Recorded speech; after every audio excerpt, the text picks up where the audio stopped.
अस्सलामुअलैकुम नाजरीन, जब किसी इंसान की मौत का वक्त करीब आता है तो उसे दो लोग बहुत याद आते हैं। हजरत मौलाना रूमी फरमाते हैं, जब किसी इंसान की मौत का वक्त करीब आता है तो वो हर चीज भूल जाता है, यहाँ तक कि वो मौत की सख्ती और मरने के बाद क्या होगा इस चीज को भी भूल जाता है। लेकिन उसे सिर्फ दो लोगों की फिक्र होती है। उन दोनों में से पहला वो है जो रसूलुल्लाह सल्लल्लाहु अलैहि वसल्लम ने इरशाद फरमाया कि एक मुसलमान को जब मौत आती है तो उसकी पेशानी पर पसीना आ जाता है। मुहद्दिसीन फरमाते हैं कि ये पसीना इसलिए आता है कि वो अपने गुनाहों और अमाले साले की कमी की वजह से अपने रब से शर्मो हया महसूस कर रहा होता है। एक रवायत में है, अगर मैयत की पेशानी पर पसीना बह पड़े और उसकी आंखें डबडबा जाएं, नथने फूल जाएं तो यह रहमत इलाही की अलामत नहीं है। मोहतरम नाजरीन, मरते वक्त इंसान के दिल दिमाग से हर चीज निकल जाती है। इंसान सब कुछ भूल जाता है,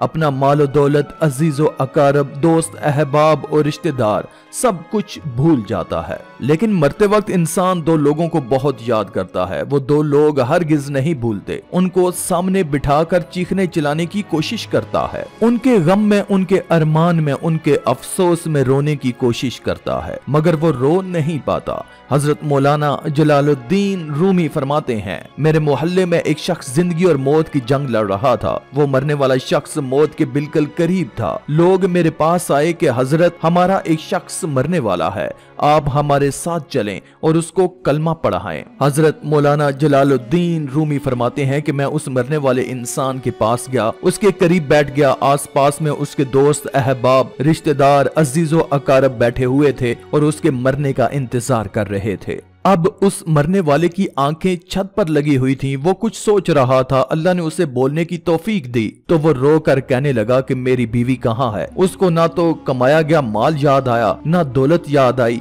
ना गाड़ी, ना अजीजो अकारब, ना दोस्त अहबाब, ना रिश्तेदार, ना माँ बाप, ना बहन भाई याद आए। उसे याद आया तो वो कहने लगा कि मेरे बच्चे कहाँ हैं। बच्चे दौड़कर अब्बा जी के पास बैठ गए। फिर कहा कि मेरी बीवी कहाँ है। बीवी दौड़कर आई और वो भी उसके साथ बैठ गई। अब कहता है, तुम्हें देखकर मेरा दिल रो रहा है, मेरी आंखें रो रही हैं। सोच रहा हूँ मेरे जाने के बाद मेरे बच्चों का क्या बनेगा। इंसान मरते वक्त जब अपने बच्चों को आखिरी बार देखता है तो वो भूल जाता है कि मेरे मरने के बाद मेरा क्या बनेगा, बल्कि ये सोचता है कि मेरे मरने के बाद मेरी औलाद का क्या बनेगा। मेरे मरने के बाद मालूम नहीं मेरे इन प्यासे बच्चों को कोई पानी भी पिलाएगा कि नहीं, और कोई मेरे भूखे और यतीम बच्चों को खाना भी खिलाएगा कि नहीं। मेरे मर जाने के बाद मेरे अजीजों अकारब में से, मेरे दोस्तों में से, मेरे बहन भाइयों में से मेरी तरह इनका कोई ख्याल रख पाएगा कि नहीं, मेरी तरह इन यतीम बच्चों की फिक्र कर पाएगा कि नहीं। उसकी आंखें रो रही होती हैं, छम छम बरस रही होती हैं। बीवी को नसीहत करने लगता है, मैं तो दुनिया छोड़कर जा रहा हूँ, मुझ पर एक एहसान करना, खुदारा मेरे बच्चों को कुरान मजीद की तालीम जरूर दिलवाना। उनके मुंह से निकला अल्लाह का नाम मेरी कब्र को रोशन करेगा। उनके मुंह से निकला कुरान मेरी कब्र को मुनव्वर कर देगा। जब मेरे बच्चों के मुंह से निकलेगा यासीन वल कुरान अल हकीम, तो अल्लाह जहन्नम की आग को मुझसे दूर कर देगा, मैं अल्लाह के अजाब से बच जाऊंगा। मोहतरम नाजरीन, अपने बच्चों को दीन की तालीम देना, कुरान की तालीम देना बहुत जरूरी है, क्योंकि तुमने वो वाकया नहीं सुना कि जब हजरत मूसा अलैहिस्सलाम एक कब्रिस्तान से गुजर रहे थे तो आपने देखा कि कब्रिस्तान की एक कब्र के अंदर मुर्दे को दर्दनाक अजाब दिया जा रहा है। मुर्दा अजाब में मुब्तला है, उसकी कब्र जहन्नम के गढ़ों में से एक गढ़ा बन चुकी है। मुर्दा अजाब में मुब्तला है, चीखो पुकार कर रहा है। हजरत मूसा अलैहिस्सलाम आगे चले गए। काम करने के बाद जब वापस आए, उस रास्ते से गुजरे तो आप देखकर हैरान हो गए। आपने देखा कि वही जहन्नम में जलने वाला शख्स जिसकी कब्र में अजाब दिया जा रहा था, और वो शख्स जन्नत में टहल रहा है। उसकी कब्र जन्नत के बागों में से एक बाग बन चुकी है। आपने अपने दोनों हाथ उठाए और अर्ज किया, ऐ मेरे मालिक, मैं थोड़ी देर पहले यहाँ से गुजरा था तो ये कब्र जहन्नम के गढ़ों में से एक गढ़ा बनी हुई थी, अब जन्नत के बागों में से एक बाग बनी हुई है। तो अल्लाह ताला ने फरमाया कि ऐ मूसा, जब ये शख्स मरा था तो मरने से पहले अपनी बीवी को हामला छोड़कर मरा था। उसकी बीवी ने एक बच्चे को जन्म दिया। आज बच्चा थोड़ा सा बड़ा हुआ तो उसकी बीवी ने बच्चे को मस्जिद में भिजवाया और उस्ताद साहब ने उसके बच्चे को जब पढ़ाया बिस्मिल्लाहिर्रहमानिर्रहीम, और जब उसके बच्चे ने बिस्मिल्लाह पढ़ी तो मेरी रहमत को जोश आया। ए मूसा, मुझे हया आती है कि उसका बच्चा मेरा नाम ले और मैं अपने नाम लेने वाले बच्चे के बाप को जहन्नम में डालूं, ये मेरी रहमत को गवारा नहीं। मोहतरम नाजरीन, अगर तुम चाहते हो कि तुम्हारी कब्र रोशन हो, कब्र का अजाब तुम्हारे करीब बिल्कुल ना आए, तो अपने बच्चों को कुरान मजीद की तालीम देना बहुत जरूरी है। हजरत जलालुद्दीन रूमी फरमाते हैं कि एकदम से उस इंसान की जबान लड़खड़ाने लगी, एकदम से उसके होंठ कपकपाने लगे, उसका बदन कांपने लगा,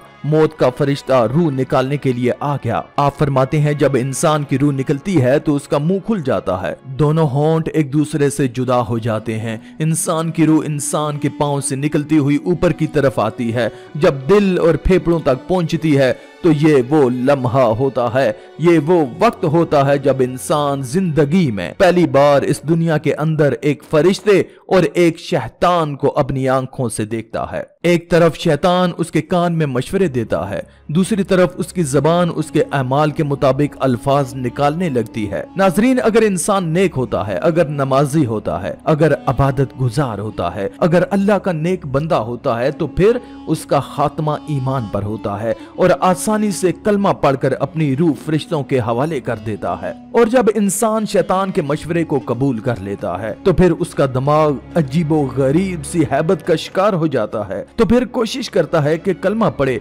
लेकिन वो नहीं पढ़ पाता। हजरत आयशा रज़ी अल्लाह ताला अन्हा से रिवायत है कि जब अल्लाह पाक किसी बंदे के साथ खैर का इरादा फरमाता है तो उसके मरने से 1 साल पहले एक फरिश्ता उसके पास भेज देता है जो उसे बुराई से रोकता है और उसे नेक राह पर डालता है, यहाँ तक कि अच्छे वक्त पर उसकी मौत वाक़या हो जाती है। लोग कहते हैं ये बंदा बहुत मुबारक वक्त पर फौत हुआ है। जब उसकी मौत का वक्त करीब आता है और वो अपने नेक अमाल तैयार देखता है, उसका दिल फौरन इस दुनिया से निकल जाने को चाहता है और अपने रब करीम को मिलने के लिए बेकरार हो जाता है और अल्लाह ताला भी उससे मिलने को पसंद फरमाते हैं। अल्लाह पाक से दुआ है कि हम सबको नेक और साले अमाल करने की तौफीक अता फरमाए। आमीन या रब्बुल आलमीन।